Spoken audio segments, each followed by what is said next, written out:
VK Singh यांची पिंकी माळीच्या भावाला धमकी, आमदार अमोल मिटकरींचा खळबळजनक आरोप। वीके सिंग यांच्या व्हीएसआर कंपनीचे मालक। पायलटला बळीचा बकरा बनवण्याचा डाव, वीके सिंगला का वाचवलं जाते? विमान अपघात प्रकरणी रोहित पवार यांचा सवाल। आखाती युद्धामुळे कच्च्या तेलाचा भडका, दर पोहोचले $114 प्रति बॅरल्सवर। मागच्या आठवड्याच्या तुलनेत दरामध्ये 20% वाढ।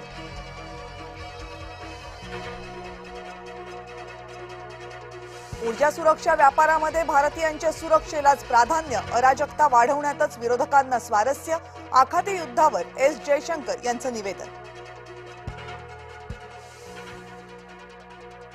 केंद्र सरकार इंधन पुरवठ्यावर उपाययोजना करतंय, कोणीही अफवा पसरवू नये, मुख्यमंत्री देवेंद्र फडणवीस यांचं पुन्हा आवाहन। लोकसभेचे अध्यक्ष ओम बिर्लांच्या अविश्वास प्रस्तावावरून लोकसभेत गदारोळ, सत्ताधारी पक्षपात करत असल्याचा विरोधकांचा आरोप।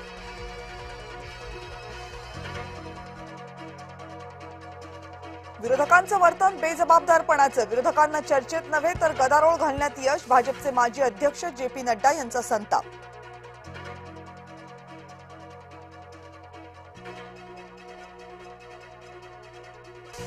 विरोधी पक्ष नेत्याला सरकारच्या विरोधात बोलू दिलं जात नाही, लोकसभेत सत्ताधाऱ्यांचा एक कल्ली कारभार, विजय वडेट्टीवार यांची संसदेतल्या कारभारावर नाराजी।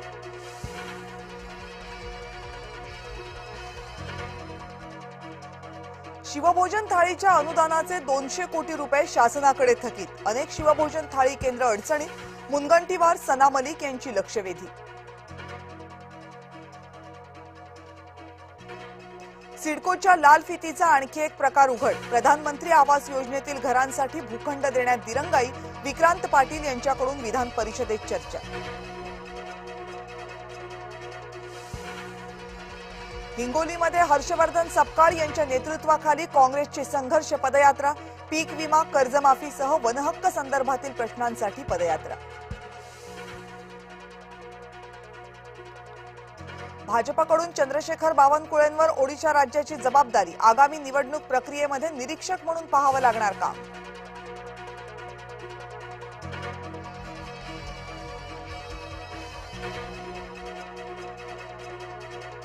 विश्वकप विजेत्या टीम इंडियाचं कौतुक करत मुंबईकर सूर्यकुमार आणि शिवम दुबेच्या अभिनंदनाचा मुख्यमंत्र्यांकडून प्रस्ताव।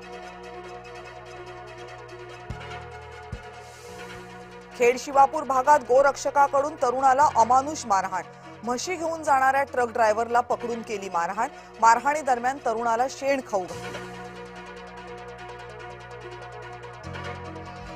नाशिकच्या रामकुंड परिसरात हुल्लडबाजी, चपला आणि कपडे फेकल्याचा धक्कादायक प्रकार, हुल्लडबाजांवर कारवाई करण्याची मागणी।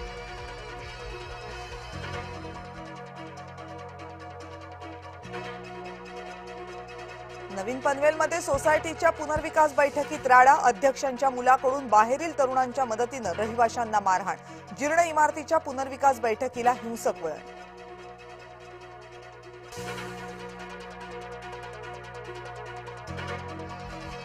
मुंबईत पुन्हा एकदा उष्णतेच्या लाटेचा इशारा, उष्णतेची लाट 11 मार्च पर्यंत कायम राहणार, तापमानाचा पारा 40 ते 42 अंश सेल्सिअसच्या आसपास जाण्याची शक्यता।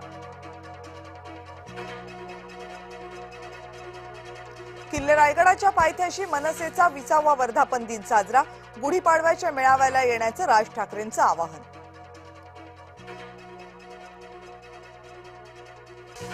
संत एकनाथ महाराज यांच्या नाथषष्ठी मुख्य सोहळ्याला सुरुवात, यावर्षी 765हून जास्त दिंड्या पैठणमध्ये। टीम इंडियाचा कर्णधार सूर्या विजयी ट्रॉफीसह मंदिरात, अहमदाबाद येथील हनुमान मंदिरात घेतले आशीर्वाद।